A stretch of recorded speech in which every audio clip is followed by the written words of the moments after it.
নিকটবর্তী হয়ে গেলেন। এবার আল্লাহর হাবিব ডাক দিয়ে বলেন, কে? আল্লাহর হাবিব কে? বেঈমান কাফেরদের তীর বর্ষাগুলি রক্ষা করবে।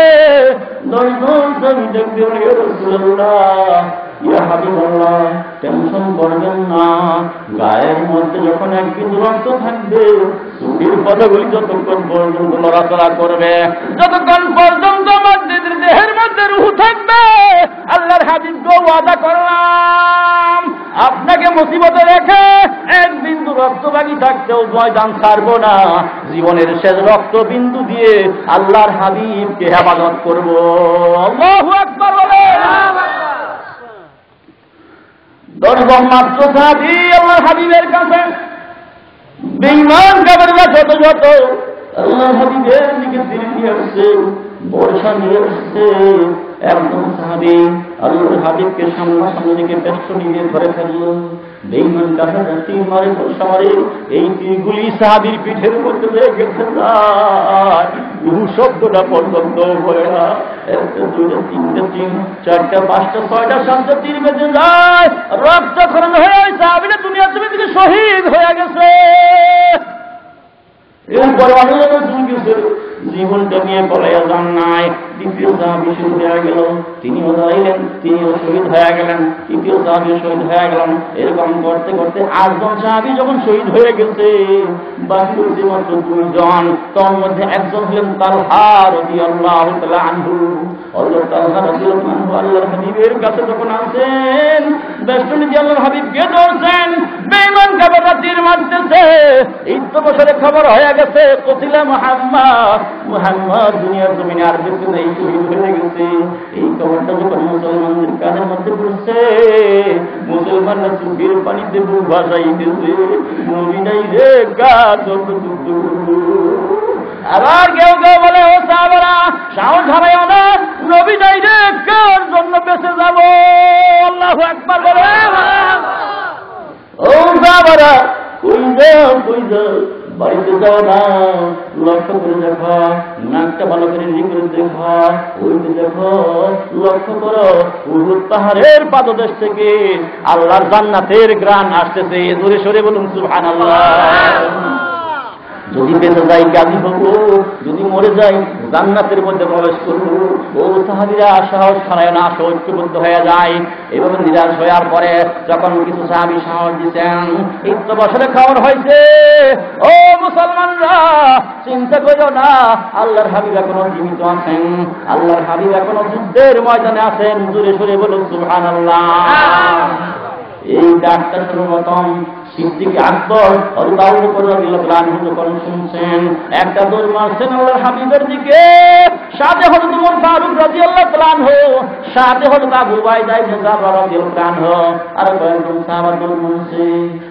দৌড়ে যাইয়া আল্লাহ রাসূলের চেহারা যখন দেখছে, সালাম দিয়ে বলছে, ইয়া রাসূলুল্লাহ, ইয়া হাবিবাল্লাহ, মনের মধ্যে যখন যত দুঃখ ছিল, আপনার চেহারা দেখার সাথে সাথে মনের সকল দুঃখ দূর হয়ে গেছে। জোরে সরে বলুন সুবহানাল্লাহ। এবার আল্লাহর হাবিব বলেন, তোমাদের ভাই তালহাকে উঠাও। আবু বকর সিদ্দিক রাদিয়াল্লাহু আনহু দেখেন তালহা উপর হইয়া পড়ে আছে। তালহাকে উঠাইলেন। মুহাদ্দিসিনে কেরাম লিখেন, ঐতিহাসিকগণ লিখেন, হযরত তালহা ইবনে জুবাইর রাদিয়াল্লাহু তাআলা আনহুর গায়ের মধ্যে একটা না দুইটা না, বেঈমান কাফেরদের আক্রমণের 80টা তীর বিদ্ধ হয়ে গেছে। তবু আল্লাহ রাসূলকে যায় যুদ্ধের ময়দান পালায় নাই। আল্লাহু আকবার বলেন। আর ভাইরা নিজের জীবনটা শেষ পর্যন্ত আল্লাহ রাসূলের জন্য দিয়ে দিয়েছে। ওদের থাকতে না উল্লেখ করে ব্যথা তো আমার সহ্য হয় না। বেঈমান কাফেররা যখন আমার দিকে বৃষ্টির মতো তীর বর্ষাগুলি নিক্ষেপ করছে, মাথার হেলমেট ভাঙ্গিয়া 2টা তীরের করা আমার মাথার মজক পথে ঢুকে গেছে। পারবেনি তীরের কড়াটি তুলে দিতে।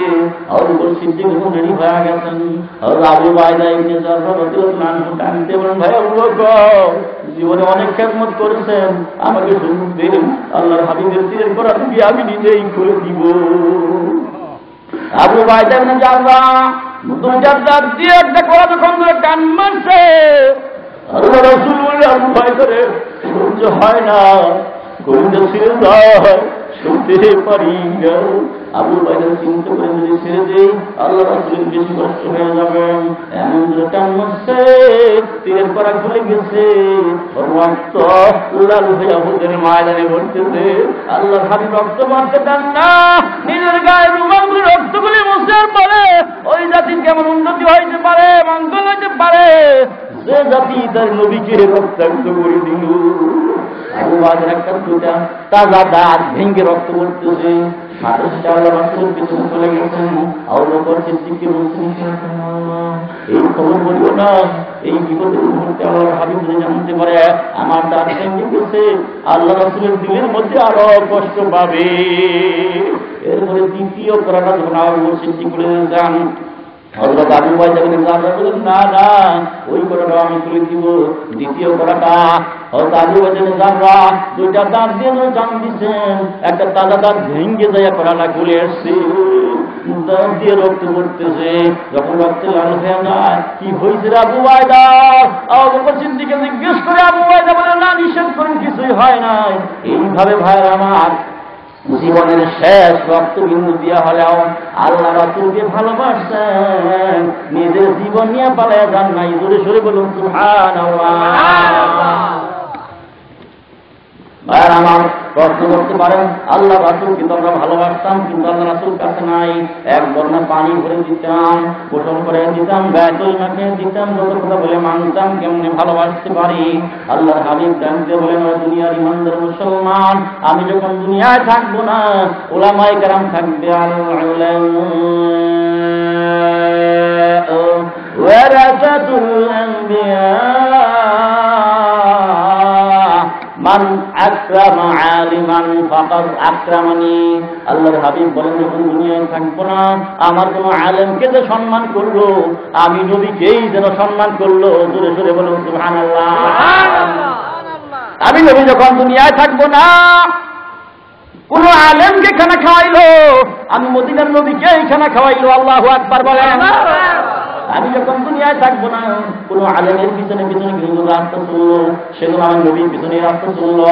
আমি থাকবো না যখন কোন আলেমকে যে মহব্বত করলো, আমি নবীকেই যেন মহব্বত করলো। কোন আলেম কিন্তু সহযোগিতা করলো, আমি নবীকেই যেন সহযোগিতা করলো। জোরে সরে বলুন সুবহানাল্লাহ। আর হাদিস শরীফের মধ্যে আল্লাহ বলেন, আল্লাহর হাবিব বলেন, মান আহাব্বা সুন্নতি ফাকাদ আহাব্বানি।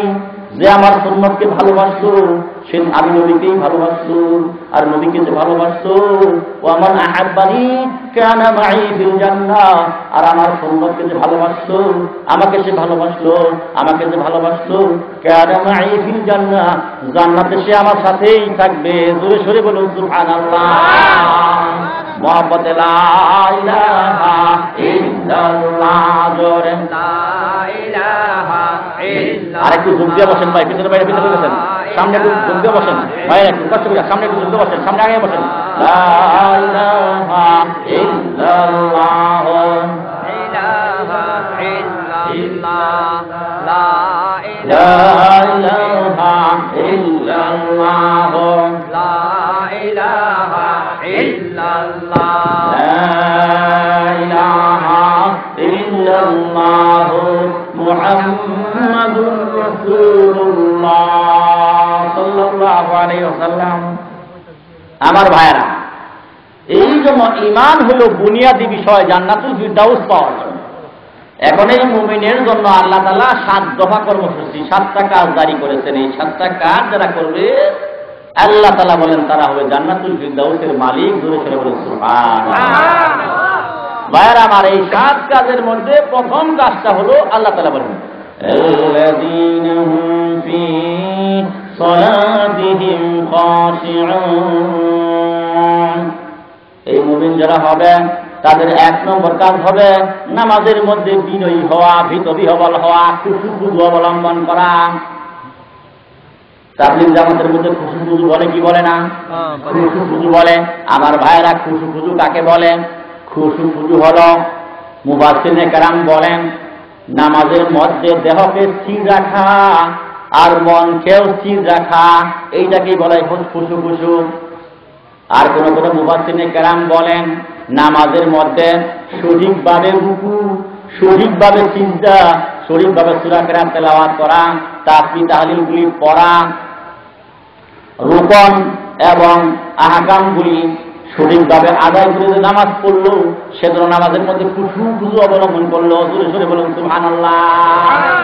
কোন মুফাসসিরিনে কেরাম বলেন, নামাজের মধ্যে যা পড়তেছেন সূরাতুল ফাতিহা থেকে সালাত থেকে শুরু করে এইগুলির অর্থ যে বলবো কি বলতেছি, এইটাও খুশু অবলম্বন করার একটা মূল মাধ্যম। মূল কথা হলো, নামাজের মধ্যে খুশু অবলম্বন করতে গেলে সবচেয়ে গুরুত্বপূর্ণ যে মাধ্যমটা, সেটি হলো নামাজের মধ্যে যা কিছু পড়তেছি, তেলাওয়াত করতেছি, সেটার অর্থ যদি বুঝতে পারি, মুফাসসিরিনে কেরাম বলেন তার দিলের মধ্যে তাড়াতাড়ি খুশু পয়দা হয়ে যায়। আর খুশু নিয়া যে ব্যক্তি 2 রাকাত নামাজ জীবনে পড়তে পারে আল্লাহকে হাজির নাজির জেনে, তার নামাজ আল্লাহর দরবারে কবুল হওয়ার 100% গ্যারান্টি আছে। আর 2 রাকাত নামাজ তার জীবনে গ্যারান্টি আছে, কবুল আছে, আল্লাহর জান্নাত তার জন্য ওয়াজিব হয়ে যায়। জোরে জোরে বলুন সুবহানাল্লাহ। আমার ভাইয়েরা, এই জন্য একটা হলো নামাজ জায়েজ হওয়া, আরেকটা হলো নামাজ কবুল হওয়া। জায়েজ হওয়া কাকে বলে, কবুল হওয়া কাকে বলে? ভাইয়ের আমার, 1 ওয়াক্ত নামাজ না বলে 80 হুকুবা আল্লাহর জাহান্নামে জেল কাটতে হয়। জোরে জোরে বলুন নাউযুবিল্লাহ। 1 হুকবার পরিমাণ হলো 2,88,00,000 বছর। ভাইয়ের আমার, জান্নাতের সামান্য নিয়ামতের কথা বলি নাই, কিন্তু যা চাইবে তাই ভাবে বলছি, এক কথাই বলে দিচ্ছি। নিয়ামতগুলি বলতে গেলে বহু সময়ের প্রয়োজন। মুহতারাম হাজিরিন, এই যে 80 হুকবার জাহান্নামে জেল কাটতে হবে, জাহান্নামের কি সাজা সেগুলাও না, আমি সংক্ষেপে একটু ইশারা দিচ্ছি। জাহান্নামীদের খাদ্য হবে জাক্কুম ফল। এইটা কিরকম জাক্কুম ফল হবে? বড় বড় মটকার মতো ফল হবে, এটার মধ্যে বড় বড় কাঁটা হবে। দুনিয়াতে খাইতে বৈশা ভাই, ছোট্ট একটা মাছের কাঁটা যদি গলার মধ্যে আটকে, জীবন অস্থির হয়ে যায় কি যায় না? এই জাক্কুম ফল যখন খাওয়া শুরু করবে, গলার মাঝখানে যে কাঁটাগুলি আটকা থাকবে, গিলতেও পারবে না, বাহিরও করতে পারবে না। কিরকম কষ্ট হবে বোঝেন? মউতকে কামনা করবে, কিন্তু আর মউত হবে না। মুহতারাম হাজিরিন, জাহান্নামীদেরকে যখন আগুনের মধ্যে সেক দেওয়া হবে, পোড়ানো হবে, পোড়াইলে তখন যারা পানি চাবে, পানির পিপাসা লাগবে, কি দেওয়া হবে?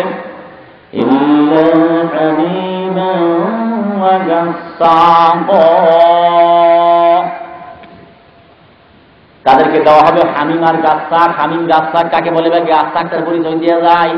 গাছাকটা হইল জাহান্নামীদেরকে জাহান্নামের মধ্যে যখন হাতুড়ি দিয়ে পিটানো হইবে, জাহান্নামের আগুনে যখন পোড়ানো হইবে, এই শাস্তির কারণে জাহান্নামীর প্রস্রাব হবে, পায়খানা হবে, গা দিয়ে রক্ত বের হবে, পুজ বের হবে, প্রস্রাব, পায়খানা, রক্ত, পুজ সব কিছু মিলাইয়া একত্রিত কইরা যে তলানি সৃষ্টি করা হবে, এই তলানিগুলা বড় বড় ড্রামের মধ্যে হাজার হাজার বছর জাহান্নামের আগুনের মধ্যে গরম করা হবে। যখন জাহান্নামী পানি চাইবে, এই গাছগুলি জাহান্নামীকে দেওয়া হবে, এমন দুর্গন্ধ হবে। আল্লাহর হাবিব বলেন, 1 বালতি গাছ যদি দুনিয়ার জমিনে পূর্ব দিগন্তে রাখা হইতো, পশ্চিম দিগন্তের মানুষগুলাও গন্ধে মারা যাইত। এমন দুর্গন্ধ হবে আর গরম হবে, মুখের কাছে নেওয়ার সাথে সাথে এমন গরম তাপ হবে, ওই তার চামড়াগুলি পুইরা চেহারাগুলি বেকাজে হইয়া যাবে। এরপরেও সে মনে করবে হাই কলিজা হয়ে যায়। যখন পান করবে, তার কলিজা গুড়াগুলি পায়খানার রাস্তা দিয়ে পুরি বের হইয়া যাইবে। দূরে সরে বলুন নাউযুবিল্লাহ। আমার ভাইয়ের আগু, এই জাহান্নামের সামান্য কি ইশারা দিলাম।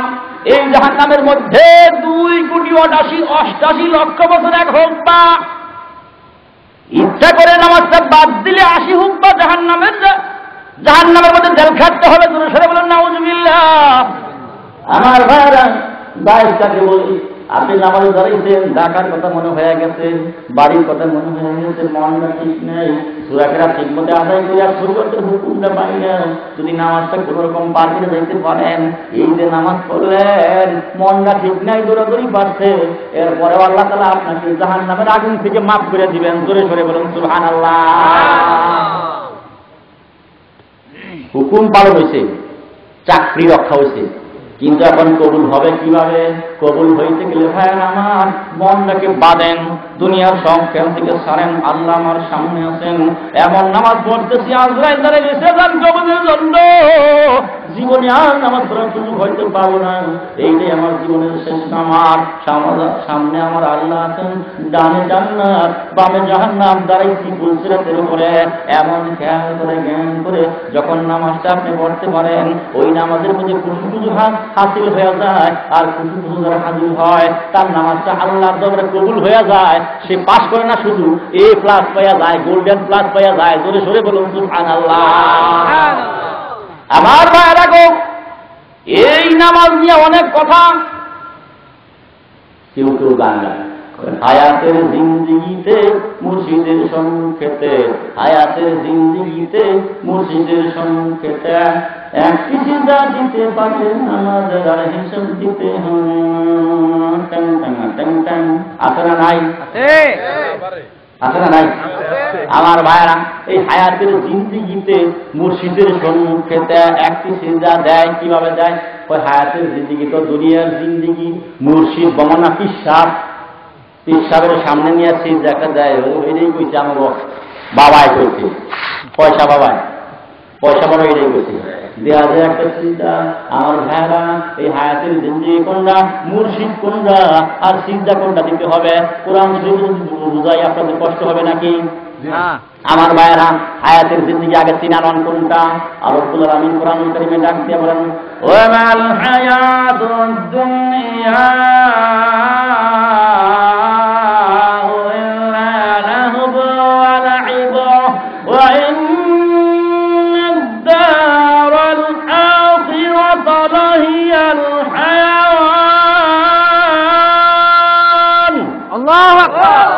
রব্বুল আলামিন ডাক দিয়ে বলেন, ও দুনিয়ার মানুষ শোনো, দুনিয়ার জিন্দিগি হলো ইল্লা লাহবু ওয়া লাইব, খেল তামাশার জিন্দিগি। ওয়া ইন্নাদ দারুল আখিরাতা, আর নিশ্চয়ই আখিরাতের জিন্দিগি হলো লাহিয়াল হায়াওয়ান, হায়াতের জিন্দিগি। জোরে সোরে বলুন সুবহানাল্লাহ। আমি আর আপনি তো মনে করতেছি দুনিয়ার জিন্দিগিটা হায়াতের জিন্দিগি, কিন্তু আমার আল্লাহ বললেন না না, দুনিয়ার জিন্দিগি হলো খেলতামাশার জিন্দিগি, আর আখিরাতের জিন্দিগি হলো সঠিক হায়াতের জিন্দিগি। তাহলে দুনিয়ার জিন্দিগি পাইলাম খেলতামাশার জিন্দিগি, আখিরাতের জিন্দিগি পাইলাম হায়াতের জিন্দিগি। কোরআন শরীফের কথা। আমার ভাইরা, এই দুনিয়াতে দেখা যায় ছোট্ট ছোট্ট শিশুরা লাঞ্চের পরে খেয়া, রাস্তার পরে যাইয়া, ধুলাবালি দিয়া ঘর বানাইয়া খেলাধুলা করে কি করে না? খেলাধুলা করতে করতে যখন সন্ধ্যা হইয়া যায়, আব্দুল্লাহর মা, আব্দুর রহমানের মা ডাক দেয়, আব্দুল্লাহ রে আয়, ঘরে আয়, ধুলা দিয়া ঘর বানাইতে থাকতে পারবি না, আসল বাড়িতে চলে আয়। জোরে বলেন ঠিক কিনা? আমার ভাইরা গো, আমি খুরশেদ আলম আব্দুল্লাহ আব্দুর রহমান দুনিয়া জমিনে 7 তলা বিল্ডিং কইরা মারছেন, এই গাড়ির মধ্যে জয়রা দুনিয়াতে খেলাধুলা করতেছি, বাড়াইতেছি, মনে তো করছি 7 তলা বিল্ডিং বানাইছি।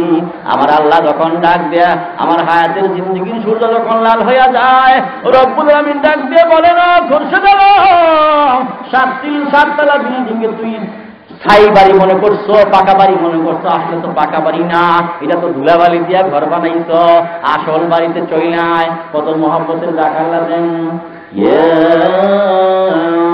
আইয়াতুহান নাফসুল মুতমাইন্না ইরজি'i ইলা রাব্বিকি রাদিয়াতাম মারদিয়া فادخلي في عبادي وادخلي جنتي। আল্লাহু আকবার বলেন। আল্লাহ তাআলা ডাক দিয়ে বলেন, হে নফসে মুতমাইন্না, শান্তিপ্রাপ্ত আত্মা, তুমি আসো আসো, তোমার প্রভুর দিকে আসো, তোমার রবের দিকে আসো। কিভাবে আসবা? রাজি হইয়া আসো, খুশি হইয়া আসো, বেজার হইয়া আসিও না। মারদিয়া, তোমার একটা শুভ সংবাদ দিয়ে দেই, তোমার আল্লাহ তোমার প্রতি রাজি আছেন। জোরে সোরে বলুন সুবহানাল্লাহ। ফাদখুলি ফি ইবাদি, অতঃপর তুমি আমার বান্দাদের দলে ঢোকো। ওয়াদখুলি জান্নাতি, চির সুখময় শান্তি জান্নাতের মধ্যে ঢোকো। জোরে সোরে বলুন সুবহানাল্লাহ। এই জন্য ভাইয়েরা, দুনিয়াতে হায়াতের জিন্দিগি না, খেলতামাশার জিন্দিগি। হায়াতের জিন্দিগি হলো আসল জিন্দিগি, আখিরাতের জিন্দিগি হলো হায়াতের জিন্দিগি। মুরশিদকেরা ভাইয়েরা আমার প্রথম পথ দেখাইছেন আল্লাহ। জোরে বলেন ঠিক কিনা? যিনি পথ দেখান তিনি হলেন মুরশিদ। হাসরের ময়দানে ডাক দিয়ে, নামাজ পড়ছনি? হ্যাঁ বলছি। তাই একটা সিজদা আজকে আমাকে দিয়ে দেখাও। ভাইয়ের আমার কোরআন শরীফ আয়াত আছে, সেদিকে আমি যে লম্বা করতে চাই না। সমস্ত মানুষ দাঁড়িয়ে যাবে, দুনিয়াতে যারা চিন্তা করছে একেবারে সুন্দর করে চিন্তা তারা করে থাকবে, আর যারা চিন্তা করে না তাদের মাজাগুলি লৌহ দণ্ডের চেয়ে বেশি বাঁকা হয়ে যাবে। ওরা চেষ্টা করবে, আল্লাহ বলবেন যে একটা চিন্তা দিয়ে হলে মা হয়ে যাবে, তোর জান্নাতি হয়ে যাবে। তখন বলবে যে হুজুর আমি মোল্লারা কইছিলাম না কপাল ছড়া হলে শীতের মতো কষ্ট করিস না, শীত একটা মাসকে তোর আগে যাইতেছি না, মাজাটা বাঁকা হবে না। চেষ্টা করবে সিজদা একটা দিলে যখন মা সিজদা একটা দিতেই হবে, বাঁকা যখন হবেই না কোনো যে রুকু বা ডাইরেক্ট সিজদা দিয়ে দেয়, ডাইরেক্ট যখন সিজদা দিবে তখন তাদের পা যুগল উপরের দিকে উঠে যাবে, মাথা নিচের দিকে চলে যাবে। আল্লাহ বলবেন হে মালিক ফেরেশতা, এই বেয়াদ ঘরে আরো সে আজিমের দিকে পা দিচ্ছে, দুনিয়ায় ঠিক মতো চিন্তা করে নাই, প্রহসন করছে, কাজে ওদের ধরে ধরে উপুর করে জাহান্নামের আগুনের মধ্যে নিক্ষেপ করে। নাউযুবিল্লাহ। এই জন্য ভাইয়েরা আমার অতীব সংক্ষেপে নামাজের আপনারা অনেক শোনেন, অনেক শোনেন। রাসূল আকরাম সাল্লাল্লাহু আলাইহি ওয়াসাল্লাম যে রাসূলের পক্ষে নামাজ মাফ ছিল, তারপরেও 5 জায়গাটা নামাজ জামাতের সাথে পড়ছেন। নফল নামাজের মধ্যে 2 রাকাত নামাজের মধ্যে 3.5 পারা 4 পারা কোরআন তেলাওয়াত করছেন। আল্লাহ রাসূল যদি নামাজের এত আগ করে থাকেন, এত কষ্ট করে, আমাদের নামাজ পড়ার দরকার আছে না নাই? দরকার আছে। আল্লাহ বলে হাত তুলে দেখা, আল্লাহ তাআলা কবুল করুন, সকলে বলে আমিন। ভাইয়ের আমার, নামাজ কায়েম করতে বলা হয়েছে। কায়েম কাকে বলে অতীব সংক্ষেপে বুঝিয়ে দেই ভাইয়ের আমার। এই যে আপনারা এসেছেন এখানে, একটা মানুষ যদি একবারে শুধু মানুষটাই আসে, কোনো লুঙ্গিও করে নাই, পাঞ্জাবিও গায়ে দেয়, টুপিও মাথায় দেয় না, এখানে আইসা বসছে, তাকে বসে থাকতে দিবেন? বসে থাকতে দিবেন? ওদের লোকটা বোধহয় আধা ঘন্টা আগে পাগল হয়েছে, কথা বলেন ঠিক কিনা? জোর করে ধরে দিয়ে কাপড় পরাই দিবেন, জোরে বলেন ঠিক কিনা? কেন? কারণটা হইল পোশাক কায়েম হয়ে গেছে। পোশাক কি হয়েছে? কায়েম হয়েছে। যার কারণে একটা বিনা পোশাকে মানুষ দেখলে মানুষ বিচলিত হয়ে যায়, আশ্চর্য হয়ে যায়, তাজ্জুব হয়ে যায়, করছে কিরে এই দর কাপড় পরে এতে।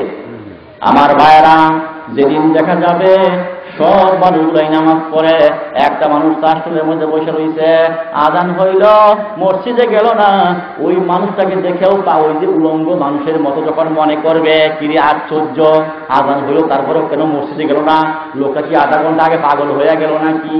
এরকম একিনের বিশ্বাস, এরকম পরিবেশ যেদিন কায়েম হবে, সেই দিন মনে করবেন নামাজ কায়েম হয়ে গেছে, তার আগে কিন্তু নামাজ কায়েম হয় নাই। জোরে বলেন ঠিক কিনা? ভাইয়ের আবার 1 নম্বর কাজ হলো নামাজের মধ্যে বিনয়ী হওয়া।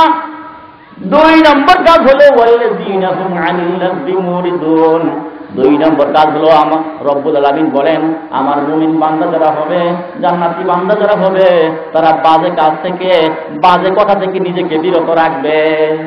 বাজে কথা, বাজে কাজ কাকে বলে? মুফাসসিরিনে কেরাম বলেন, অন্তত পক্ষে যে কথার মধ্যে, যে কাজের মধ্যে কোনো লাভ নাই, লস নাই, সেই কাজটাকে বাজে কাজ বলা হয়, বাজে কথা বলা হয়। যেমন মনে করেন ক্যারাম বোর্ড খেলা, ক্যারাম বোর্ড খেলার মধ্যে কোনো লাভ নাই, লস নাই, শুধু সবাই নষ্ট হয়। এই কাজটাও ভালো কাজ না বাজে কাজ? জোরে বলেন, ভালো কাজ না বাজে কাজ? টাকা পয়সা ছাড়া জুয়া খেলা না, সাধারণ তাস খেলা। সাধারণ তাস খেলার মধ্যে বসে সময় কাটায়, বলে যে কয় যে 10, কয় 80, 12, 80, কয় 14, কয় রেখে দাও, আছে না নাই? এই কাজটা ভালো কাজ না বাজে কাজ? বাজে কাজ, বাজে কাজ। আমার ভাইয়েরা, বাজে কথা কোনটা? যে কথার মধ্যে লাভও নাই, লসও নাই। বাতিজা মনে করে আব্দুর রহমান বিয়ে করছে আব্দুল্লাহর মেয়ে, অথবা ভাগিনা যাই কিছু বলেন, কয় যে কি গো আব্দুল্লাহ, কি গো আব্দুল্লাহ বেড়া, এই সকালে কেমনে কালকে ভোর থেকে আসলা? আসলে তার নাম আব্দুর রহমান, শ্বশুরের নাম বলে রাখতেছে, ডাকে কি ডাকে না? এই কথা না ভালো কথা না বাজে কথা? এই কথাটা তো বাজে কথা। কিরকম বাজে কথা? এই কথাটা বললো তো গুনাহে কবিরা করলো, সগীরা না, গুনাহে কবিরা করলো, জাহান্নামের মধ্যে সে প্রবেশ করলো। জোরে সরে বলুন নাউযুবিল্লাহ। আমার ভাইয়েরা, আরো সামনে আসেন, বাজে কথাগুলা কোনগুলা? চাষতলের মধ্যে, দোকানের মধ্যে, বাড়ির মধ্যে টিভি খুললেন, সিডি খুললেন, দেখা যায় যুবক আর যুবতীরা অশ্লীলভাবে নাচ গান করে একসাথে মিলে কোলাকুলি করে ধরাধরি করে, আর সেইখানে বৈশা বৈশা মুসলমানের বাচ্চারা ঘন্টার পর ঘন্টা তাকাইয়া তাকাইয়া দেখে এই কথাগুলি কাজগুলি ভালো কথা না বাজে কথা? ধরে বলেন ভালো কথা না বাজে কথা? এই কাজগুলি ভালো কাজ না বাজে কাজ? এই জন্য আমার আল্লাহ বলেন জান্নাতুল ফিরদাউসের মালিক হইতে হইলে মুমিনকে বাজে কথা থেকে বাজে কাজ থেকে নিজেকে বিরত রাখতে হবে। জোরে সরে বলুন সুবহানাল্লাহ। আমার ভাইয়েরা সামনে আসেন, সংক্ষেপে শেষ করে দিচ্ছি। মুমিনের 3 নম্বর গুণ হলো ওয়াল্লাযীনা হুম লিযাকাতি ফাঈলুন। মুমিনের 3 নম্বর কাজ হলো তাজকিয়া করা, নিজেকে বিশুদ্ধ করা, পবিত্র করা। মুহতারাম হাজিরিন, মুফাসসিরিনে কেরাম বলেন এই তাজকিয়াটা কয় প্রকার। একটা হলো মালের যাকাত, বছরে একবার সম্পদের 40 ভাগের একবার যাকাত পাওয়ার যোগ্য পাত্রে দান করাকে যাকাত বলা হয়। এই যাকাতে কি লাভ হয়? এই যাকাতে বাকি মালগুলি নাপাকি থেকে পবিত্র হয়ে যায়, আর ওই মালগুলি রক্ষা করার জিম্মাদার আল্লাহ তাআলা গ্রহণ করেন। জোরে সরে বলেন সুবহানাল্লাহ। আর 2 নম্বর হলো যাকাত ফরজ হয়েছে কিন্তু আদায় করে না। এই লোকটার অন্তর জীবনতার মূল্যতায় পরিপূর্ণ হয়ে যায়, নামাজি হয়ে যায়। যাকাত দেওয়ার কারণে রব্বুল আলামিন তার অন্তরকে জীবনতার মূল্যতা হইতে পবিত্র করে দেন। জোরে সরে বলুন সুবহানাল্লাহ। আরেক প্রকার যাকাত হলো ভাইয়েরা আমার 11 মাস টানা সবসময় দিনের বেলা রাতের বেলা, রমজান মাসে 1 মাস নির্দিষ্ট সময় থেকে নির্দিষ্ট সময় পর্যন্ত অনাহারে থাকা, সংযম সাধনা করার কারণে দেহের যাকাত আদায় হয়ে যায়। এই জন্য ডাক্তাররা বলে 1 মাস নিয়মিত রোজা রাখার কারণে মানুষের দেহটা নাপাকি থেকে পরিপাকটা পবিত্র হয়ে যায়, হজম শক্তি বেড়ে যায়, দেহটা বিশুদ্ধ হয়ে যায়। জোরে সরে বলুন সুবহানাল্লাহ। আমার বাবা, এইবার বড় তাজকিয়া হলো ভিতরের তাজকিয়া, যেটাকে বলা হয় তাজকিয়ায়ে নফস। বাইরে আমার ওযু না থাকলে, গোসল ফরজ হইলে, যেমন আপনি রওনা করছেন মসজিদের দিকে, গোসল খেয়ে পড়ে গেলেন গোবরের উপরে, এখন কি এই গোবর নিয়ে নামাজ চলবে না? দোয়া দরকার কিনা? কি দিয়ে দিতে হবে? পবিত্র পানি দিয়ে, পবিত্র পানি দিয়ে। এখন পবিত্র পানি দিয়ে না দিয়া আপনি দেখলেন রাস্তার করে 2টা বলদ বাঁধা আছে, আর এই বলদের চলান শুরু করে দিচ্ছে। তা আপনি বলদের চলান দিয়ে এই গোবরগুলা খুব ভালো করে পরিষ্কার করে ধুইলেন, ধুইয়া মসজিদে এসে নামাজ পড়লেন, নামাজ কি হবে? না। গোবর যে লাগছিল সোনা দিয়া দেওয়ার কারণে নামাজ কি ছাড়ছে না বাড়ছে? নামাজ ভাইয়ের আমার, এই দেহ যেরকম নামাজ হয়ে যায়, আত্মাও সেরকম নামাজ হয়ে যায়। আল্লাহ হাবিব সাল্লাল্লাহু আলাইহি ওয়াসাল্লাম হাদিস শরীফের মধ্যে বলেন, আদম সন্তান একটা গুনাহের কাজ করে দিলের মধ্যে একটা কালো দাগ করে, আরেকটা গুনাহের কাজ করে দিলের মধ্যে কালো দাগ করে, এরকম গুনাহ করতে করতে কালো দাগ যখন কলটা ছেয়ে যায়, ওই কলটা নাপাক হয়ে যায়, তখন ওই কলটা রোগাক্রান্ত হয়ে যায়। ভালোকে সে ভালো মনে করে না, আর খারাপকে খারাপ মনে করে না, ভালোকে মনে করে খারাপ, আর খারাপকে মনে করে ভালো। আমার ভাইয়েরা, যেমন একটা মানুষের দেহ যদি অসুস্থ হয়ে যায়, অসুস্থ একটা মানুষের কাছে 3 মাস যাওয়া জোরে ভুগতেছে, তো মেয়ে নিয়ে এসে মুরগি রোস্ট করে, তো রুগিয়ে বলে যে সব চিন্তা বিয়ে বা আরে বিয়ে অসুস্থ হয়ে 3 মাস ধরে আপেল কমলা লেবু আঙুর নিয়ে এসে কাছে নিয়ে ছেলে খাওয়া একটু বিয়ে নিয়ে এসে জোরে বলেন ঠিক কিনা? তার মানে কি, একটা মানুষ যখন অসুস্থ হয়ে যায়, অর্থ লাগে তার কাছে তিতা, আর অর্থ লাগে তার কাছে মজা। ডাক্তার বলছে বাসি খাওয়ায় না, টক খাওয়ায় না, না পিয়ে তেঁতুল খায়, কয়টা দাদা কাছে আয়, এক গিরু দেখবো, হ্যাঁ যেমন ধরো তোমার বাবায় না করছে, হয়তো দেখবো না বলিস না, একটা গিরু ধরে দাদু ভাই, একটা গিরু যখন খাইতে খাই খাই মজা রে, আধা গিরু দিয়া যা, ধরে বলেন ঠিক কিনা? যেহেতু সে রোগাক্রান্ত হয়ে গেছে, ভালোকে ভালো বুঝতে পারে না, মন্দকে মন্দ বুঝতে পারে না, মন্দকে মনে করে ভালো, ভালোকে মনে করে মন্দ। আমার ভাইয়েরা, অনুরূপভাবে আত্মা যখন রোগাক্রান্ত হয়ে যায়, আত্মা যখন নাবাকি হয়ে যায়, ভালোকে সে ভালো অনুমান করতে পারে না, আর খারাপকে খারাপ মনে করতে পারে না, খারাপকে মনে করে ভালো, আর ভালোকে মনে করে খারাপ। আমার ভাইয়েরা, আত্মার খাদ্য হলো কুরআনুল কারীমের তেলাওয়াত। কুরআনুল কারীমের তেলাওয়াত যখন শুনে তার বিরক্ত লাগে, ভালো লাগে না, অতৃপ্ত লাগে। আর আত্মার কুবত্ব হলো গান, বাদ্য, বাজনা, থিয়েটার, বাজে কথা, আজে বাজে কথা, এগুলি যখন সে শুনতে থাকে, বলতে থাকে, তখন তার মজাই লাগে। জোরে বলেন ঠিক কিনা? আমার ভাইয়েরা, দেহ যদি রোগাক্রান্ত হয়ে যায়, অভিজ্ঞ ডাক্তারের কাছে চিকিৎসা করানো যাইতে হয়। আত্মা যদি রোগাক্রান্ত হয়ে যায়, অভিজ্ঞ ডাক্তারের দরকার আছে না নাই? এটা হলো তাজকিয়ে নফস। 3 নম্বর গুণ হলো তাজকিয়ে নফস, আত্মাকে বিশুদ্ধ করা। আমার ভাইয়েরা, এই জন্য আল্লামা জালালউদ্দিন রুমি রাহমাতুল্লাহ মুসলিম শরীফের মধ্যে বলেন, সিহতে এজবুদ আল-তাবিব সিহতে আল-wudu আযহাবি। ও দুনিয়ার মানুষ, তুমি যখন দৈহিক রোগে আক্রান্ত হয়ে যাও, অভিজ্ঞ ডাক্তারের কাছে যাও। আর আত্মা যখন তোমার আক্রান্ত হয়ে যায়, তুমি কামেল মুর্শেদ হক্কানি আলেমের নিকট চলে যাও। জোরে জোরে বলুন সুবহানাল্লাহ। আমার ভাইয়েরা, ওই যে বললাম দেহের মধ্যে লাগছে গোবর, চোলা দিয়া ধুইলে যেমন নাবাক যায়, সারে না আরো বাড়ে, অনুরূপভাবে আমার আত্মাগুলি গুনাহ করতে করতে নাবাক হয়ে গেছে। এই আত্মা পাক করার জন্য কামেল মুর্শেদের কাছে মনে করে যায়, কিন্তু সে তো কামেল মুর্শেদ না, সে হইল চোলার মতো নাবাক। কারণ যাই মনে করে কামেল মুর্শেদ আমার আত্মা পাক করে দিবি, আসলে সে চোনার চেয়ে খারাপ। কিভাবে? কোরআন শরীফ জানে না, হাদিস জানে না, নামাজ নাই, রোজা নাই, পাক নাই, রোজ নাই, তারে বাবা বানাইয়া তার কাছে শিষ্যত্ব গ্রহণ করি, তারে বীর মানি। দেখা যায় নিয়ে গেছি গোবর, তার কাছে এসে সোনা। এই জন্য না বাকি না চাইয়া আরো লেড়া বেড়াইয়া না বাকি বাড়ে। জোরে বলেন ঠিক কিনা? আমার ভাইয়েরা, দেহের ডাক্তার কাছে MBBS, heart specialist, kidney specialist যায়, মানুষে যায় কি যায় না? আমার ভাইয়েরা, এই আত্মা পাকের ডাক্তারের আল্লাহ তাআলা 4টি সার্টিফিকেট কোরআন শরীফের মধ্যে বর্ণনা করেন। জোরে বলেন আল্লাহু আকবার। আত্মা পাক করে দিবে, আত্মার চিকিৎসা করবে। ডাক্তারের গুণ হলো 4টি, সার্টিফিকেট হলো 4টি। একটু শুনবেন আপনারা? না কষ্ট হইতেছে? আপনাদের কি কষ্ট হইতেছে?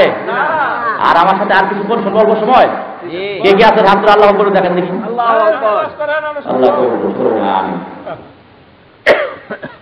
লিসেন অ্যাটেনটিভলি ভাই, পূর্ণ মনোযোগ, অন্যদিকে তাকাইলে কোনো লাভ। আগে বলছি, আর যদি খারাপ লাগে আস্তে করে হুজুরের কাছে বলবেন, বদলে দিন। এখন কোরআন শরীফের আলোচনা তো বেশি মতো লাগবে না, কারণ দিলের মধ্যে কিছু না ভাগে আছে না নাই? আমার ভাইয়েরা শোনেন, এই আত্মা ভাগের ডাক্তারের গুণ হলো 4টা। শুনবেন নি? কোরআন শরীফটা বলবো না, আমার বাবাইটা কথা বলবো? কোরআন শরীফ দিয়া। কোরআন শরীফ খোলেন, হাফেজ সাহেবরা যারা আছেন খেয়াল করেন। রব্বানা ওয়াবআস ফীহিম রাসূলান মিনহুম ইয়াতলু আলাইহিম আয়াতিকা ওয়া ইউআল্লিমুহুমুল কিতাব। আল্লাহু ويعلمهم الكتاب والحكمة ويزكيهم। الله। আমার ভাইরা, মুসলমান জাতির পিতা হযরত ইব্রাহিম খলিলুল্লাহ আলাইহিস সালাম আল্লাহর কাছে দোয়া করলেন, ও রব্বুল আলামিন গো, আমার বংশধরের মধ্য থেকে তাদের কাছে রাসূল পাঠাইও। আর রাসূলের হবে 4 গুণ। 1 নম্বর গুণ হইল তোমার কালামের সহিহ তেলাওয়াত করবে, বিশুদ্ধ তেলাওয়াত করবে। এই জন্য রাসূলের 1 নম্বর গুণ হইল আল্লাহর কালামের সহিহ তেলাওয়াত করা, বিশুদ্ধ তেলাওয়াত করা। আমার ভাইয়েরা, এই জন্য কামেল মুর্শেদের, হক্কানি পীরের, সহিহ আলেমের 1 নম্বর গুণ হইল কোরআন শরীফ সহিহভাবে তেলাওয়াত করা। জোরে সোরে বলুন সুবহানাল্লাহ। এটা 1 নম্বর গুণ।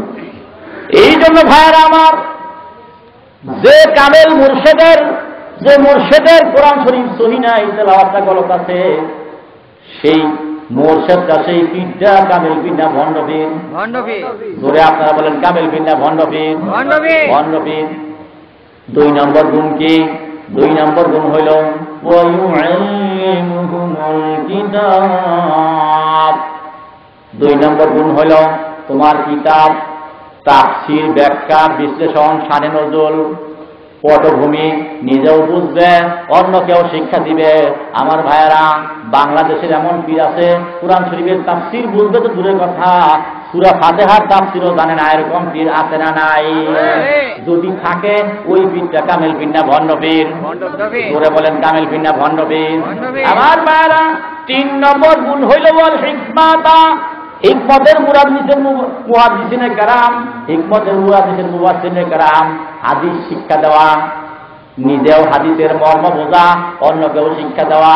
ভাইয়ার আমার, বাংলাদেশের এমন পীর আছে বুখারী শরীফ সামনে দিলে, মুসলিম শরীফ সামনে দিলে, আবু দাউদ শরীফ সামনে দিলে, তিরমিজি শরীফ সামনে দিলে, নাসাই শরীফ সামনে দিলে, মুয়াত্তা মালিক সামনে দিলে পড়বে তো দূরের কথা গো, আলেম ওলামা সামনে থাকলে পায়জামাটা নষ্ট করে দিবে। আছে না নাই?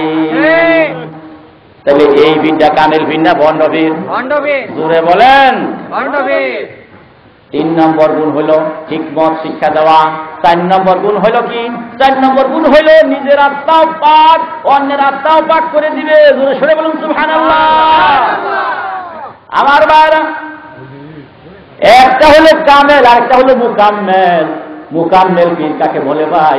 নিজের আত্মাও পাক আছে, আপনি গুনাহগার, আপনি যদি তওবা করেন, আপনার জন্য আল্লাহর কাছে দোয়া করলেও ওই মানুষটাকে মুহূর্তের মধ্যে রব্বুল আলামিন যে বান্দার কথায় কামেল বানাইয়া দেয়, পীর ও আল্লাহর ওলি বানাইয়া দেয়, ওই পীরটা হলো মুকাম্মেল পীর। জোরে সরে বলুন সুবহানাল্লাহ।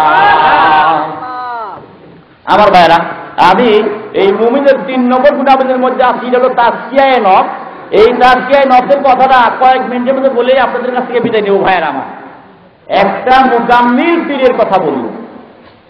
মূর্খ, গণ্ড মূর্খ পীর না, কোরআন জানে না, হাদিস জানে না, নামাজ নাই, রোজা নাই, ওযু নাই, মুরিদের ভরিদের শৈলী ভাই। আছে না নাই? আর মহিলার পুরুষ একসাথে এক ঘরে বাতি নিবে জিকির করে। আছে না নাই? এরপরে আত্মা কিবা ভাট। আর আমি একটা পীরের কথা বলতেছি, শুনুন। চিটাগাং পটিয়া মাদ্রাসার সাবেক মুহতামিম হাজী ইউনুস রাহমাতুল্লাহি আলাইহি, উনি বিশ্বের শায়েখ ছিলেন, শুধু বাংলাদেশে মুরিদ ছিল না, বিশ্বের বিভিন্ন দেশে ওনার শাগরেদ ছিলেন, মুরিদ ছিলেন। তো হাজী ইউনুস রাহমাতুল্লাহি আলাইহি আফ্রিকাতে একটা ইসলাহি প্রোগ্রামে যাইতেছেন প্রাইভেট কারে করে। ড্রাইভার প্রাইভেট কার চালাইতেছেন, আর আল্লাহর ওলি দিলে দিলে আল্লাহ জিকির করতেছেন। জোরে সরে বলছেন আল্লাহ। আমাদের তো কাজ নাই, আজে বাজে কথা বলি, আর আল্লাহর ওলিদের কাজ হইল আল্লাহর নামের জিকির করা। জোরে বলেন ঠিক কিনা? আমার ভাইয়েরা, হাজী ইউনুস রাহমাতুল্লাহি আলাইহি যখন গাড়ির মধ্যে বসে আল্লাহর নামের জিকির দিলের মধ্যে জারি করে দিচ্ছে, ড্রাইভার গাড়ি চালায়, সেই দিকে তো আল্লাহর ওলির খেয়াল নাই, শুধু আল্লাহ জিকিরের খেয়াল। হঠাৎ করে চক্ষু মেলে দেখে গাড়িটা থেমে আছে, আর চলে না। ড্রাইভারকে ডাক দিয়ে বলে, ড্রাইভার গাড়ি কেন তুমি চালাও না? ড্রাইভার ডাক দিয়ে বলে, হুজুর ওই যে সামনে তাকিয়ে দেখেন, গাড়ি আর সামনে নেওয়া যাবে না। কি হয়েছে? ড্রাইভার ডাক দিয়ে বলে, হুজুর দেখেন, হুজুরে তাকিয়ে দেখেন, এই রাস্তার পরে বড় বড় 7টা হাতি দাঁড়ায় রয়েছে। হাতির কাছে যদি যাই, আমাদের গাড়িটা পদপিষ্ট করে দিবে, গাড়িটা ভেঙ্গে খান হয়ে যাবে, আমরাও বেড়ে যাবে। সুতরাং হুজুর ওই দিকে আর গাড়ি বাড়িয়ে নেওয়া যাবে না। আল্লাহর ওলি ডাক দিয়ে বলেন, যুবক এই রাস্তায় কি নতুন গাড়ি নিয়ে আসছ, না আরো কোনোদিন গাড়ি চালাইছ? যুবক ডাক দিয়ে বলে, হুজুর আমি বহু গাড়ি চালাইছি। হুজুর ডাক দিয়ে বলেন, যুবক রে এই বনের পশুর কোনো ক্ষতি তুমি করছো নি? যুবক ডাক দিয়ে বলে, না হুজুর না, জীবনে বনের পশুর কোনো ক্ষতি আমি করি নাই। আল্লাহ বলে ডাক দিয়ে বলেন, যুবক তুমি যদি বনের পশুর ক্ষতি না করে থাকো, আমি কথা দিলাম বনের পশুও তোমার কোনো ক্ষতি করবে না। জোরে সরে বলুন সুবহানাল্লাহ। ড্রাইভার কয়, হুজুর ওইটা কথা আমার কাজ হতো না, আমি পারতাম না গাড়ি চালাইতে, বাড়ার দেন আর না দেন, আমি গাড়ি ঘুরাইলাম। কয় না যুবক গাড়ি চালাও, কয় না চালাইতাম না, কয় যুবক কিছুই হবে না, কয় হয় আপনি তো বুড়ো হয়ে গেছেন গিয়া, কিছুই হবে না, আমি যুবক বিয়েই করে দিই, মরে যাওয়ার করে আমার কথা পারতাম না, আমি বাড়া দিলে দিন না দিলে না দিতাম না, ঘুরেলাম গাড়ি। গিয়া বলে যুবক যাও, বনের পশু তোমার কোনো ক্ষতি করবে না। এই ড্রাইভার যখন মানে না, যুবক যখন মানে না, ড্রাইভার দেখে দেখে বলে দুনিয়ার মানুষ কি মজার খেলা দেখলা না, আমি যখন মোটেই রাজি হইলাম না, আল্লাহ ওই আমার পিঠের মধ্যে একটা চর লাগাইল, পিঠের মধ্যে চর লাগাই কয় যুবক যা, ভয় করিস না গাড়ি চালা। যুবক দিকে বলে আল্লাহ ওলির হাতের স্পন্দন যখন গায়ের মধ্যে লাগলো, এমন একটা আকর্ষণ দিলের মধ্যে পড়ল,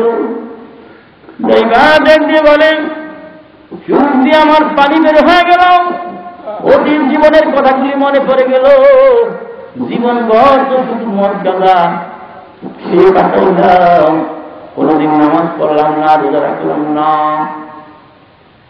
জীবনে মনে হয় শেষ মুহূর্ত জঙ্গলের মধ্যে হাতি দেখা যায়, জীবনের শেষ মুহূর্তে এমন আল্লাহর একটা অলির কথা মাইনা দেখতে পারি, কঠিন কিয়ামতে এইটা উচিলা করেও আল্লাহ আমাকে মাফ করে দিতে পারে। যুবকের পাঁচ চোখ দিয়ে পানিতে তুমি ঘোরাই ঘুরিয়ে যায়। যুবক বলে আমি গাড়ি চালানো শুরু করে দিলাম। কিছুক্ষণ পরে আল্লাহ বলে ডাক দিয়ে বলে যুবক হাতির কাছে যখন যাইবা গাড়িটা ব্রেক করে দিবা, থামাইবা, চালাবার বা চালাবা না, হাতির সামনে দাঁড়িয়ে থাকবা, আমি শুনবো বনের হাতিগুলি কি বলতে চায়, জোরে সরে বলুন আল্লাহু আকবার।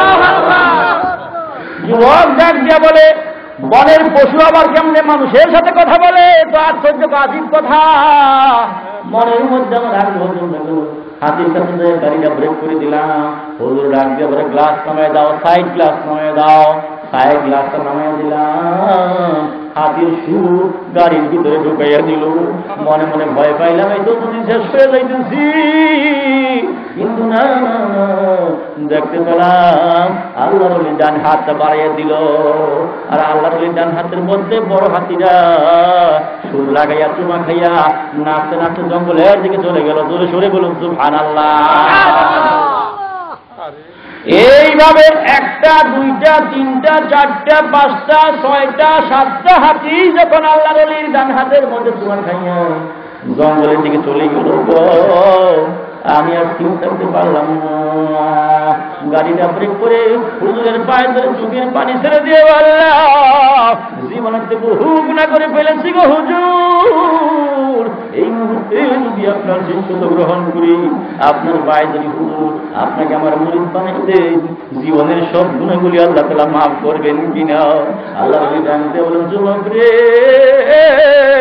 এখনো যদি তুই অতীতের জীবনের গুণাগুলির কথা লক্ষ্য করে আল্লাহর কাছে মাফ চাও, ইন্নাল্লাহা ইয়াগফিরু যুনুবা জামিআ, রব্বুল আলামিন তোর জীবনের সব গুনাহগুলি মাফ করে দিবেন। জোরে সরে বলুন সুবহানাল্লাহ।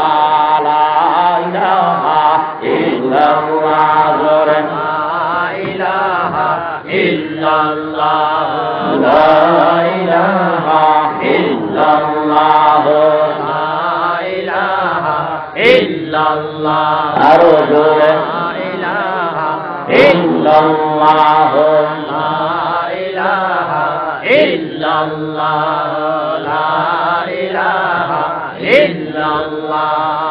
আসমান সুন্দর জমিন সুন্দর, আসমান সুন্দর জমিন সুন্দর, আরো সুন্দর গাছপালা তাহার চেয়েও অধিক সুন্দর, তাহার চেয়েও অধিক সুন্দর নবীজি কামলিওয়ালা, লা ইলাহা ইল্লাল্লাহ, জোরে লা ইলাহা ইল্লাল্লাহ, লা ইলাহা ইল্লাল্লাহ, লা ইলাহা ইল্লাল্লাহ, লা ইলাহা ইল্লাল্লাহ,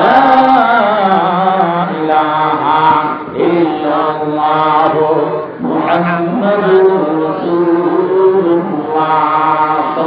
সাল্লাল্লাহু আলাইহি সাল্লাম। আমার ভাইয়েরা গো, একটা ডাক্তার যখন ডাক্তারি পাস করে, এমবিবিএস পাস করে, এমবিবিএস পাস করিয়া সে সার্জারি বিদ্যায় পারদর্শী হয়েছে। সার্জারি বিদ্যায় পারদর্শী হইয়াই কি অপারেশন করতে পারে না ইন্টারনেট প্রয়োজন আছে? জোরে বলে ইন্টারনেট প্রয়োজন আছে কিনা? অবশ্যই আছে। একটা ইঞ্জিনিয়ার হয়েছে, বিনা ইন্টারনেটে সে বিল্ডিং এর ড্রয়িং দিতে পারে কিনা? পারে না। ইন্টারনেট প্রয়োজন আছে। আমার ভাইরা ডাক্তারি পাস করে যদি ইন্টারনেট প্রয়োজন হয়, ইঞ্জিনিয়ারিং পাস করে যদি ইন্টারনেট প্রয়োজন হয়, একটা আলেম, বহুত বড় আলেম হয়েছে, কামেল পাস, দাওরা পাস, মুফতি, মুহাদ্দিস, হাফেজে কোরআন, কিন্তু হলেই কিন্তু দিলটা পাক হয় না। এই দিল পাক করার জন্য, তাকে নষ্ট করার জন্য আল্লাহর কোন খাস অলির সহবত লাভ করার দরকার আছে না নাই? জোরে বলেন আছে না নাই? এই জন্য আমলটা দুরস্ত হয়ে গেছে, আল্লাহর সাথে যার লাইন হয়ে গেছে, এমন একটা বান্দা যখন সম্পর্ক গড়ে উঠবে, তখন এই নাপাক আত্মাটা আল্লাহর ওই এমন কিছু ঢুস দিবেন, এমন কিছু ব্যবস্থাপত্র দিবেন, সেই ব্যবস্থা অনুযায়ী সে আমলগুলি করবে, যার কারণে রব্বুল আলামিন নাপাক আত্মাকে পাক বানিয়ে দিবেন। জোরে সরে বলুন সুবহানাল্লাহ। এই জন্য ভাই মুমিনের 3 নম্বর কাজ হলো তাজকিয়া নফস করা, অর্থাৎ যাকাত তাজকিয়া করা, মালের যাকাত থেকে শুরু করে আত্মার যাকাত পর্যন্ত। মুহতারাম হাজিরিন,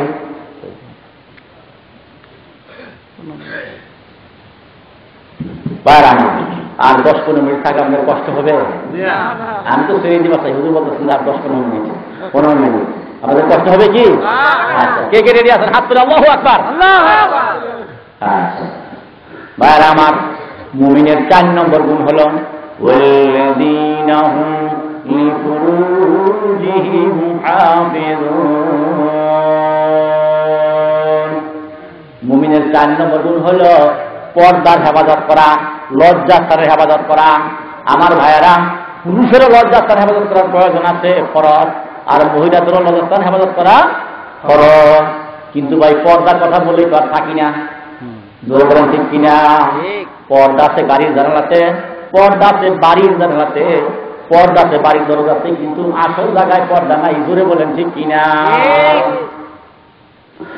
পর্দার হেফাজত করার জন্য, মহিলাদের সৌন্দর্যকে ঢেকে রাখার জন্য, পুরুষ যাতে না দেখে, এই জন্য বরকার প্রচলন বাংলাদেশের মধ্যে আমরা করছি কি করছি না? এই বরকার মধ্যে আবার ফ্যাশন বানাই, বাইরেছে কি বাইরেছে না? বরকা এমন জাতের বরকা করছে, আসলে এই বেইডান্ডা হইল কালো, কিন্তু বরকাটা এমন চাকচিক্য যে নাও তাকাইতো 3 বার করে বরকার দিকে তাকায়। জোরে বলেন ঠিক কিনা? আর বরকা হলে ঢিলে দেওয়া হওয়া দরকার, কিন্তু এমন টাইট ফিট বরকা বানাইছে যেখানে যেরকম সেখানে সেরকমই দেখা যায়। জোরে বলেন ঠিক কিনা? এই বরকায় আরো সৌন্দর্য বাড়ায়। আমার ভাইয়ের আগে নারীদেরকে আলাদা থাকতে বলছেন পর্দার মধ্যে। পর্দার হেফাজত করবে কিভাবে? নারীরা বাহিরেও যাইতে পারে, শুধু ঘরেই বসে থাকবে এরকম কোনো কথা না, বাহিরেও যাইতে পারে, কিন্তু শর্ত হলো আল্লাহর হাবিব বলেন মহিলারা যখন বাইরে যাবে তখন তার নিজের সৌন্দর্যটা ঢেকে, মারপর পুরুষ যত সৌন্দর্য না দেখতে পারে, তার দিকে আকর্ষণ না করে, না তাকায়, সেইভাবে যাবে। কিন্তু আমাদের মহিলারা হলো অভ্যাস, এই ঘরের মধ্যে স্বামীর সাথে যখন থাকে, ঘরের মধ্যে একেবারে 3 বছরা পুরান সিরা কাপড় এটা পরে, মনে হয় জানি 80 বছরের বুড়া। জোরে বলেন ঠিক কিনা? আর যখন রাস্তা দিয়া যায়, ঘরের মধ্যে 3000 টাকা দামের শাড়ি, যেটা হাতের মুঠোর মধ্যে পাওয়া যায়, আছে না নাই? এমন পাতলা চাকচিক্য কইরা, সাত সিঙ্গারা কইরা, এমন ভাবে রাস্তা দিয়া চুলগুলি ছাইরা যায়, অর্ধেক কাপড় গায়ের মধ্যে আছে, অর্ধেক নাই, গা বের করে যায়। তখন পর পুরুষগুলি যখন এই মহিলাটার দিকে তাকায়, এই মহিলাটা যার অধীনে আছে তাকে বলা হয় দাইয়ুস, আর দাইয়ুসের জন্য আল্লাহর জান্নাত হারাম হইয়া যায়। জোরে জোরে বলুন নাউযুবিল্লাহ। আমার ভাইয়ের আগে একটা মহিলা 4 শ্রেণীর পুরুষকে, নিজেও যখন জাহান্নামে যাবে, 4 শ্রেণীর পুরুষকেও জাহান্নামে নিয়ে যাবে। 4 শ্রেণীর পুরুষ। ভাইয়ের আমার, ওই মহিলারা যদি বাপের অধীনে থাকে তাহলে বাবাকে, যদি বাপ না থাকে বড় ভাইয়ের অধীনে থাকে তাহলে বড় ভাইকে জাহান্নামে নিয়ে যাবে। বিয়ে হওয়ার পরে স্বামী যদি থাকে, স্বামী যদি মহিলাটাকে পর্দায় না রাখে, স্বামীকে নিয়ে জাহান্নামে যাবে। স্বামী যদি মারা যায়, বড় ছেলে থাকে, বড় ছেলে হলো মহিলার গার্ডিয়ান, আর এই বড় ছেলেও যদি তার মাকে শরীয়ত মোতাবেক পর্দা মোতাবেক চালানোর চেষ্টা না করে, এই বড় ছেলেকেও নিয়ে মহিলাটা জাহান্নামে নিক্ষিপ্ত হবে। জোরে জোরে বলুন নাউজুবিল্লাহ। এই জন্য 4 শ্রেণীর পুরুষ মহিলাটা বেপরদা হওয়ার দিকে বেপরদা হওয়ার জন্য দায়ী থাকবে। আমার ভাইয়ের আগে দেখা যায় বরকা জাওমান পরে বয়স 70 বছর হয়েছে, এইটাই কথা বলছে। আবার নাতি একটা মেয়ে রওনা করছে 14 বছর বয়স, এটা আমার মানুষ, এটা বরখার সরকার নাই। সাত সিঙ্গার করিয়া গায়ের এই পর্যন্ত কামিজ করছে আর সারা হাত বের হয়ে গেছে। এখানে একটা কামিজ সেলোয়ার কামিজ টামিজ গায়ে গায়ে দিতে, কিন্তু উপরের দিকে মাথা সহ সব খালি আছে না নাই। ওই বুড়িটাই হচ্ছে বরকা, আর যুবতীটা দেখেছে রাস্তা দিয়ে আগলা হইয়া। জোরে বলেন ঠিক কিনা? অথচ এই যুবতীরা 14 বছর 16 বছর বয়সীদের বোরকা পরা উচিত ছিল, এই বুড়িটা বোরকা না হয়ে গেলেও চলছে। জোরে বলেন ঠিক কিনা? এই হলো আমরা উল্টে আসি। বাইরে আমার পর্দা না করলে কি ক্ষতি হয় একটু বুঝাই বাস্তব উদাহরণ দিয়া। বর্তমানে আমাদের দেশে রাগ করবে না, বাস্তব ঘটা বলতেছি। কারণ পেপার পত্রিকা খুললেই পেপার পত্রিকা না আশেপাশেও দেখা যায় অমুক জায়গায় পার্শ্ববর্তী 2 মাইল 3 মাইল দূরে এরকম ঘটনা ঘটে। ঘটে কি ঘটনা বলতেছি ভাইয়ের আমার, ছেলে বিদেশ গেছে, এখন পুত্র বউয়ের নামে অ্যাকাউন্ট করে কয় টাকা তো শুধু বাবার নামে দিচ্ছি, সব শেষ করো, যাও কালি হাতি অ্যাকাউন্ট করো তোমার নামে। বউর নামে অ্যাকাউন্ট করে টাকা দিতে পারা 2 লাখ 3 লাখ 5 লাখ করে বাড়িয়ে গেছে। এই ম্যাডাম তো একেবারে হাই হিল জুতা, একবারে গোড়া উচ্চ জুতা, আর ভেন্ডি ব্যাগ একটা নিয়ে, মাথা তো কাপড় দেয় না, তো টাকা তো 2 লাখ উঠেছে। গরম তো, টাকার একটা গরম আছে না নাই? টাকার অবশ্যই গরম আছে। এই টাকার গরমে তখন দেখছে যে সারিয়ে কেমন দেবে, সারিয়ে তো খুব ভালো ভাই দাম করতো, এটা তো আসলে 15,000 টাকা দাম। কিন্তু আপনি বাড়ি কোথায়? যে নোয়াবাড়ি দক্ষিণ ভাড়া। ও আমার মামার বাড়ির দেশে লোক, তাহলে আপনার কাছে 13,000 নেওয়া যায়, তাই নাকি? 1,000 টাকা কম দেয় 12,000। আসলে শাড়ি কিনে 2,500 টাকা, বিক্রি করলো 12,000। আছে না নাই? তো কয় যে ম্যাডাম আমার সাথে কথা বলে তো খুব ভালো লাগলো, আপনি খুব ভদ্র মানুষ, মোবাইল নাম্বারটা দিয়ে দেন। কয় আমরাও খুব ভালো দোকানদার গো, আমার সাথে কথা বলে খুব ভালো লাগে, দেন তো মোবাইল নাম্বারটা। এমন রাত্রি 3টার সময় ফোন করে, 5 বছরের ছেলে সদা পেয়ে মা কার সাথে কথা বলো? তার বাবার সাথে কথা বলি। ছেলে বলুন নাও আছে না নাই? একদিন 2 দিন কথা বলেন, অ্যাকাউন্টে টাকাও 10 লাখ জমছে। এরপরে দোকানদার ফোন করছে, অমুক জায়গায় আসবার রাত্রি 3টার সময় আমি আসছি, আসতে দেখা গেছে 10 লক্ষ টাকাও না, এই গোলামের বউ নাই। জোরে বলেন ঠিক কিনা? বন্ধু বান্ধব ফোন করে কিরে খবর জানোস নি যে কে তোর ম্যাডাম তো চলে গেছে আমাদের সাথে, কিছু সর্বনাশ, টাকা না 10 লাখ আছে, সব নিয়ে গেছে। ঘটছে না ঘটছে না? এটা পর্দার ফসল না বেপর্দার ফসল?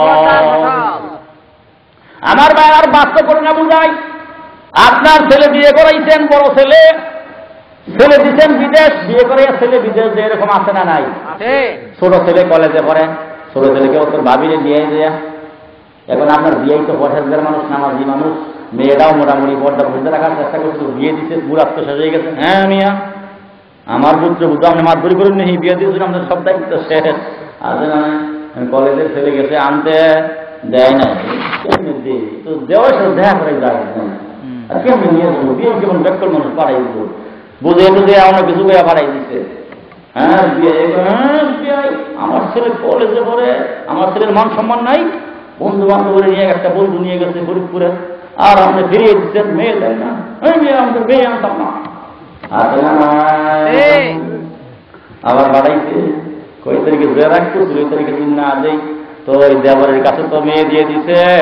দেখা যায় বাবির সাথে কথা বলে, আল্লাহ হাবিব বলেন যুবক যুবতী যখন রাস্তা দিয়ে যায়, 2 জনই যায় না, 3 জন যায়, 3য় জনকে শয়তান। জোরে বলেন কে? শয়তানে কয় যুবক দেখ তো ভাবিরে কত সুন্দর না, দেখা যায় একটু তাকিয়ে ভালো করে দেখ না। আবার ওই মহিলা কয় তো স্বামী তো গেছে আমার কাছে বিদেশ গেছে, আর তো দেবরটা দেখো একেবারে আলু ধর্ম কত সুন্দর দেখা যায়, তাকিয়ে থাকে। 2 জনে হাত মুসকি হাসি কথা বলে, ওই আর বাড়িতে যায় লাভ নাই, শুনুন টাঙ্গাইল চলে যায়, দেখা যায় বড় ভাইয়ের বউ মেরে করে নিজেই নিয়ে গেছে। ঘটনা ঘটতেছে না ঘটতেছে না? এগুলি পর্দার ফসল না বেপর্দার ফসল? বেপর্দার ফসল। মুহতারাম হাজিরিন, এই জন্য পর্দা দুনিয়াতেই ক্ষতি বোঝা যায়, আখিরাতে কেমন ক্ষতি হবে নিজেরা বোঝেন। মহিলাদের লজ্জা প্যান্ডেল যে পাপ হয়, মাথার চুল দেখলেও সে পাপ হয়। জোরে সোরে বলুন নাউজুবিল্লাহ। এই জন্য ভাইয়ের আমার গো, নিজের মেয়ে, নিজের স্ত্রী, নিজের বোন, অধীনস্থ মহিলাতে পর্দায় রাখার চেষ্টা করবেন। বেপর্দায় থাকলে নিজেই জাহান্নামে যাবে, শুধু তাই না আপনাকেও জাহান্নামের সাথে নিয়ে যাবে আমার ভাইয়ের গো। এই জন্য পর্দার হেফাজত আমাদের করা ফরজ, ফরজে আইন। সংক্ষেপে শুধু অর্থ করে শেষ দিচ্ছি, মুমিনের 5 নম্বর গুণ হইল ওয়াদা রক্ষা করা, 6 নম্বর গুণ হইল আমানতের হেফাজত করা। আল্লাহর হাবিবকে ইহুদি বলতেন, হুজুর কই যান? কই বাজারে। কয় দাঁড়ায় আসছে। কয় দাঁড়া, আমি তোমার দাঁড়াইলাম। 3 দিন গেছে গা। 3 দিন পরে ইহুদি আসছে, দেখে হুজুর দাঁড়াই। হুজুর কি খবর? দাঁড়ায় নড়াচড়া যে করুন না। কই যান? কই আজকে তুমি কি জিজ্ঞেস করো? 3 দিন আগে তুমি আমাকে দাঁড়া করে দেখা গেছো না? হায় হায় হুজুর আমি দাঁড়িয়ে, হ্যাঁ তোমার সাথে ওয়াদা করছি, তুমি আসো না। দাঁড়ায় এই রয়েছি, আল্লাহু আকবার বলে। 3 দিন হাবিবে দুজাহান দাঁড়িয়ে রয়েছেন ইহুদির জন্য। হুজুরের ব্যবহার থেকে পায়ে হয়ে গেছে, কলেমা পড়ে মুসলমান হয়ে গেছে। এর নাম হলো ওয়াদা। আর আমরা কিরকম ওয়াদা করি? হ্যাঁ মোরক মাকে ভাই আমরা এই একটু আঘাত করলাম ছোট ভাইয়ের সাথে। আরে আমাদের বোর্ড আছে, আমাদের বাড়ি বোর্ডটা আমরা না, সব আমার জন্য আসলে নাই। এরপরে আসতে বলছি মার্কা, আরে দূর আমি আমাকে তো বোর্ডটা বাড়াইছি না, আমি না ওই যে কালকে বোর্ড বাজারে বোর্ডটাই আসলাম। খবর জানেন না মিয়া, বোর্ড হইলো মালিক একটা, 3 জনের সাথে আগে দিয়ে দিচ্ছে, আসরা নাই। কিরম ওয়াদা? ওয়াদা যে খেলাপ করে মুনাফিকিতার মধ্যে ঢুকে। জোরে সরে বলুন নাউজুবিল্লাহ। মহতারাম হাজিরিন, আমানতের হেফাজত করা সংক্ষেপে। আমানতের হেফাজত কাকে বলে? দেখো ভাই, মসজিদ মাদ্রাসার কেশিয়ার কাজ করবো, কয়লে এখন কাজ করে কাম না, ইও ভালো না, ইয়ের দাম বাইরে গেছে, সামনে করলেও তার মানে মসজিদের টাকাটা নিজের দামে জমি রাখছে, আছে না নাই? এই আমানতের খেয়ানত যে করলো, তার জন্য আল্লাহর জান্নাতুল ফিরদাউসের ওয়াদা নাই। জোরে সরে বলুন নাউজুবিল্লাহ। মসজিদের টাকা, মাদ্রাসার টাকা, কোন অতিম অসহায় দুস্থের টাকা আপনার কাছে আমানত রাখতে, যে টাকাটা যেভাবে রাখতে সেইভাবেই রাখতে হবে, খুচরা দেওয়ার অধিকার আপনার নাই। মসজিদের টাকা, মাদ্রাসার টাকা যেভাবে রাখতে, আর যদি খুচরা দিবেন এই অধিকার আপনার নাই। তবে পরিচালনা করবেন যদি অনুমতি দেয়, আপনি এই বিষয়ে খুচরা মোচা দিতে পারেন, তাইলে যায়। তাছাড়া যে আমার হাতে টাকা রাখছে তার কাছে অনুমতি রাখলে তোমার টাকাটা প্রয়োজন, আমি খরচ করতে পারবো কি? যদি বলে হ্যাঁ কইরেন, আমার সময় মতো দিলেও, তাইলে তাছাড়া যায়। আমার ভাইয়েরা, অতীব সংক্ষেপে ওয়াদা আমানত গেলে মুমিনের 7 নম্বর গুণ হইল, প্রথমেই বলে আসছে নামাজের কথা। আবার আল্লাহ তাআলা বলতেছেন ওয়াল্লাযীনা হুম আলা সালাওয়াতিহিম ইউহাফিজুন। আল্লাহু আকবার। আল্লাহ তাআলা বলেন আমার মুমিন ব্যক্তি যে হবে নামাজের যত্ন করবে, নামাজকে অঙ্গহানি করবে না। আল্লাহর হাবিব বলেন দুনিয়ার মধ্যে সবচেয়ে বড় চোরকে চিননি? আমরা চিনি না বড় চোরকে। বলে সবচেয়ে বড় চোর হলো নামাজ চোর। জোরে সরে বলুন নাউজুবিল্লাহ। হুজুর আবার নামাজ চোর কিরম তো বুঝি না। কয় নামাজে ঠিক মতো কিয়াম করে না, ঠিক মতো রুকু করে না, ঠিক মতো সিজদা করে না, ঠিক মতো সূরা কেরাত করে না, সেই হলো নামাজ চোর। জোরে সরে বলুন নাউজুবিল্লাহ। আমার ভাইরা 60 বছর ধরে নামাজ পড়তেছেন, রুকু থেকে সোজা হয়ে দাঁড়ানটা ওয়াজিব। ইচ্ছা করে ওয়াজিব তরক করলে 82 বার সুজদা দিলেও নামাজ হবে না। ভুলে হইলে হবে, ইচ্ছা করে বলে হবে না। আপনি তো জীবন ভরে নামাজ করেন, তো ইচ্ছা করেই করেন, ঠিক কিনা? সোজা আছে না? চোখের সামনে অনেক ধরা হবে, অনেক নামাজ পড়তে পড়তে বাইকে গেছে, চিল্লা দিচ্ছে, কত কিছু ইমামতিও করে, তারপরে ইমাম সাহেবেরও ঠিক নাই। আছে না নাই? ধরে বলেন আছে না নাই? রুকু ঠিক নেই, নামাজ হবে না। 2 সিজদার মাঝখানে শুধু হ্যাঁ দাঁড়ান ওয়াজিব, তো সিজদা একটা দিয়ে একবারে 2 ঠোকর দিয়ে উঠছে, আছে না নাই? এই ব্যক্তির নামাজ হবে না। সাধারণ মানুষ দূরের কথা, বড় বড় নামাজের মধ্যেও দেখা গেছে এরকম অভ্যাস, আছে না নাই? এরকম নামাজকে যারা অঙ্গ হানি করলো, ইচ্ছা করে নষ্ট করে দিল, যত ধরনের নামাজ যে বললো, এটা তার জন্য নূর হবে, দলিল হবে, বোরহান হবে, আল্লাহর দরবারে তার জান্নাতের জন্য নামাজ সুপারিশ করবে। জোরে সরে বলুন সুবহানাল্লাহ।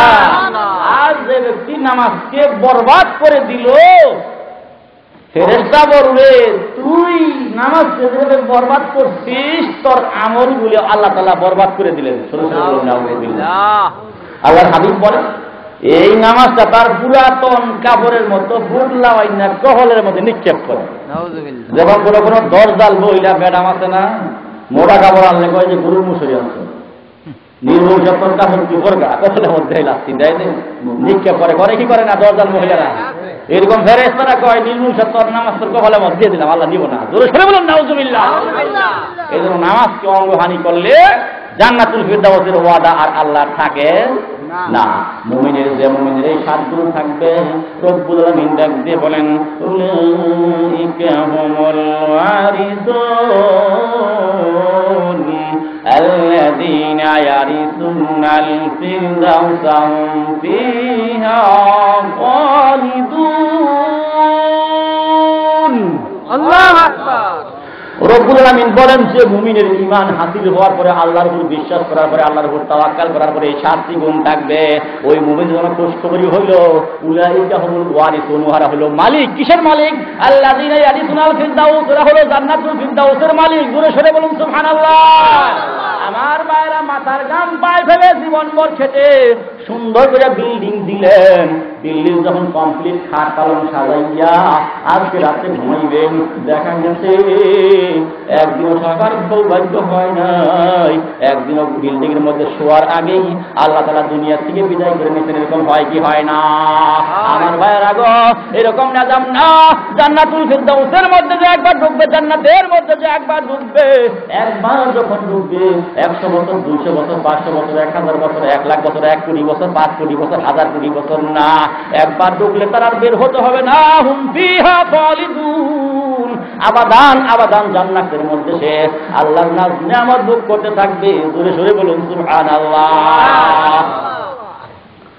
মুহতারাম হাজিরিন, যেহেতু আমার পরে মুহতারাম প্রধান, আজকের প্রধান মেহমান, প্রধান বক্তা যিনি আছেন অনেক আগে এসে গেছেন, তো আমাকে আরো আগেও বললে আমি আগেও ছেড়ে দিতাম। তো যেহেতু আমাকে মোটামুটি ঢের সময় দেওয়া হয়েছিল, এজন্য আমি আপনাদের সামনে কত 7:30 থেকে শুরু করে প্রায় 10টা, প্রায় 2.5 ঘন্টা আমার চলে গেছে। অতীব সংক্ষেপে মুমিনের গুণাবলী, আল্লাহ রাসূলের চরিত্র, জান্নাতুল ফিরদাউসের হাদিয়া আপনাদের সামনে পেশ করলাম। আল্লাহ রাব্বুল আলামিন আমাদেরকে পুরোপুরি মুমিন হয়ে এই 7টি গুণ বাস্তবায়িত করে দুনিয়া থেকে জান্নাতুল ফিরদাউসের সার্টিফিকেট নিয়ে যাওয়ার তৌফিক নসিব করুন। সকলে বলি আমিন। আরো জোরে বলি আল্লাহুম্মা আমিন। আমি আমার শায়েখ, আমার উস্তাদ, আমি তো অনেক টাকা পয়সা আমার কাছে যে মসজিদে টাকা থাকে, তো অনেকে ভান্ডুকুন্ডু চাই, এইটা আপনি হিসাব ঠিক থাকে। মসজিদ পরিচালনা কমিটির অনুমতি নিবেন যে এই টাকাটা আমি খুচরা দিব, প্রয়োজনে আমার নিজের কাছেও খাটাইতে পারবো কিনা। যদি পরিচালনা কমিটি, আমি আপনার আমি তার সমাধান দিচ্ছি। পরিচালনা কমিটি যদি আপনাকে অনুমতি দেয়, খুচরা টুচরা দিয়েন, আমি তো সেটা ফয়সালা করে গেছি। পরিচালনা কমিটি যদি আপনাকে অনুমতি দেয়, তাহলে খুচরা দেওয়া আপনার কোনো পাপ হবে না, বরং একটা মানুষকে উপকার করেন সব পাবে। অনুমতি লাগবে পরিচালনা কমিটির। মসজিদের, হ্যাঁ আমি ফয়সালা করে গেছি সাথে সাথে, অত খেয়াল করেননি আপনি। মসজিদে মাইক দিতে আযান ছাড়া অন্য এলান দেওয়া জায়েজ নাই। যিনি দান করছেন তিনি যদি অনুমতি দেন যে আমার মাইক দিয়া আযান দেওয়ার সাথে জনপ্রতামূলক এলান দিতে পারেন, তাইলে জায়েজ আছে।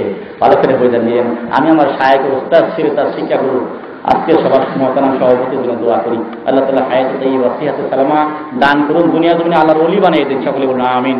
আমাদের সকলকে আল্লাহর ওলি বানিয়ে দেন। সকলে বলুন আমিন। ওয়া মা আলাইনা ইল্লাল বালাগ।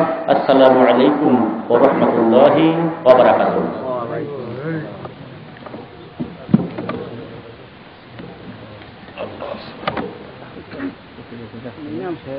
নানান ধরনের টাকা আমরা দীর্ঘ